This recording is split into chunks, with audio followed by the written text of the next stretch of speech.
Many people swap sugary drinks for diet ones, assuming that they are making a healthier choice. But new research shows that artificial sweeteners, saccharin, erythritol, may come with their own set of health risks. So rather than chasing zero-calorie fixes, a better approach is to focus on whole foods and balanced eating patterns. Because it's not just about what you take out of your diet, but what you consistently put in.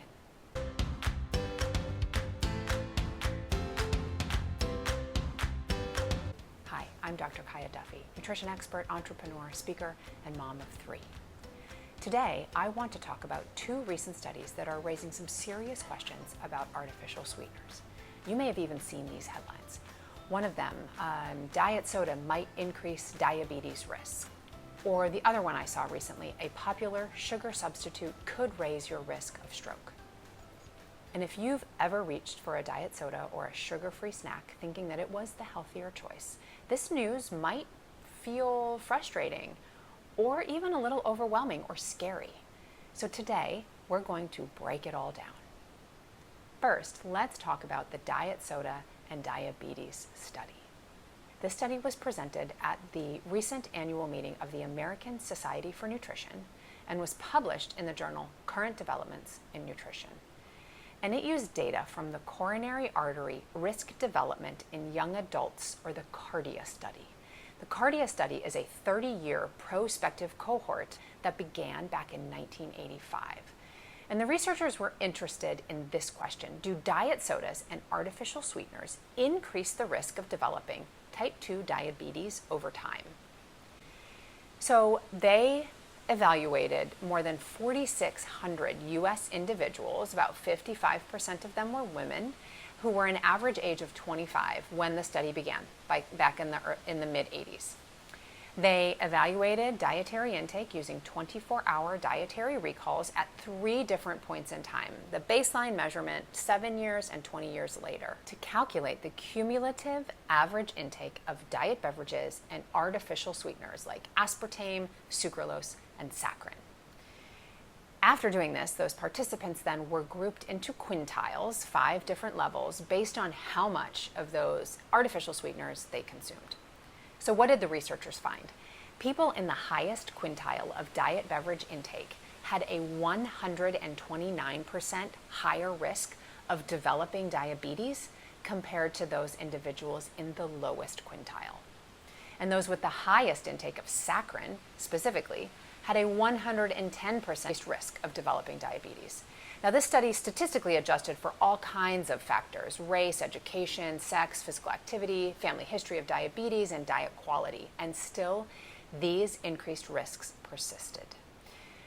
Now, although it does take into account these other measures of diet and dietary elements, it's not quite clear what role these dietary elements might play in this relationship between artificially sweetened beverage intake and health. But some of my own research in this same population of individuals may shed some light. So several years ago, I published a study using data from this same exact cohort, the CARDIA study. And we looked at how overall dietary patterns interacted with diet beverage consumption to influence long-term metabolic health. So what we found were 2 main dietary patterns or ways of eating. One, a prudent diet, higher in fruits and whole grains and milk and nuts and seeds. And one we called a Western diet, higher in fast food and processed snack foods. And we found that people who followed the prudent diet, who did not consume diet beverages, had the lowest risk of developing cardiometabolic syndrome, high waist circumference, and high triglycerides 20 years later. In other words, it wasn't just about whether you drank diet soda. It was also about the context of your entire diet, and that the healthiest outcomes were seen in people who paired healthy eating habits with less reliant on artificial sweeteners. So now let's talk about the erythritol study. This one came out of the Cleveland Clinic and focused on erythritol, a sugar alcohol that is used in a lot of low-carb, keto, diabetic-friendly products, things like ice cream and protein bars and some drinks. And the research question here was, does erythritol affect blood clot formation or increase cardiovascular risk? Now, this study was a combination of observational research and lab experiments. So researchers began by analyzing blood samples from people who had experienced heart attacks and strokes. And they noticed that individuals who had these events had high levels of erythritol in their blood. Then, in the lab, these same researchers found that erythritol enhanced platelet reactivity, which in basic terms means it makes blood more likely to clot. And that clotting is a major risk factor in stroke and heart attacks and heart disease. That these effects were seen with enough erythritol that you would get from just a single dessert or drink.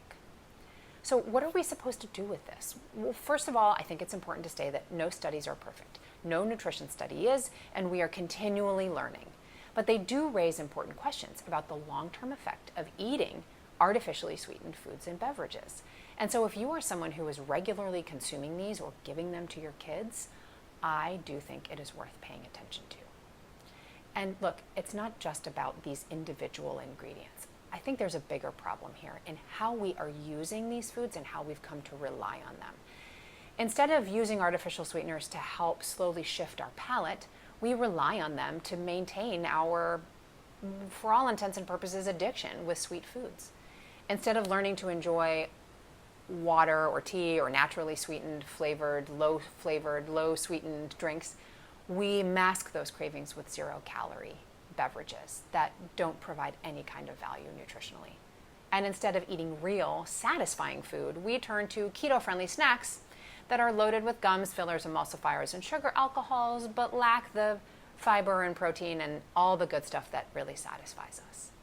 So what is a better strategy? I'm not here to make you afraid of these ingredients. What I really want to do is refocus us to think about the food that nourishes us and to change our conversation from what should I be cutting out to how could I be shifting my behavior and adding in? And so here is what I recommend.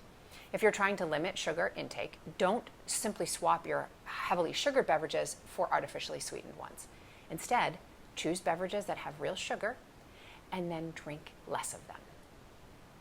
Instead of jumping on the latest diet bandwagon, eat whole foods in reasonable portions. That includes fruits and vegetables and whole grains and yes, even dessert. And honestly, the most boring advice is usually the best. Eat a wide variety of foods, mostly whole foods, and in sensible portions.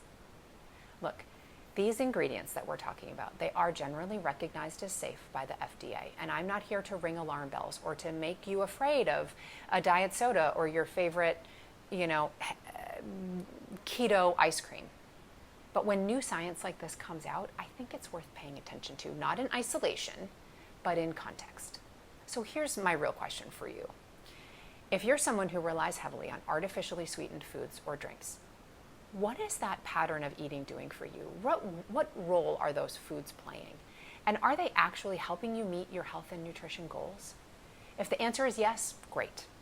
But if not, maybe it's time to think about making a shift. Not because these sweeteners are bad, but because there might be better, more effective, and more satisfying ways that you can support your body and achieve your goals. So instead of asking, is this ingredient safe? Let's instead start asking, how does this food feel when I eat it? What is it replacing? What is it doing for me? And am I happy with that? I think that is a much more useful place for us to focus. Thank you for watching. If you've got questions about sweeteners, sugar, or that keto-friendly cookie that you've got hanging out in your pantry, drop it in the comments. I'd love to talk more.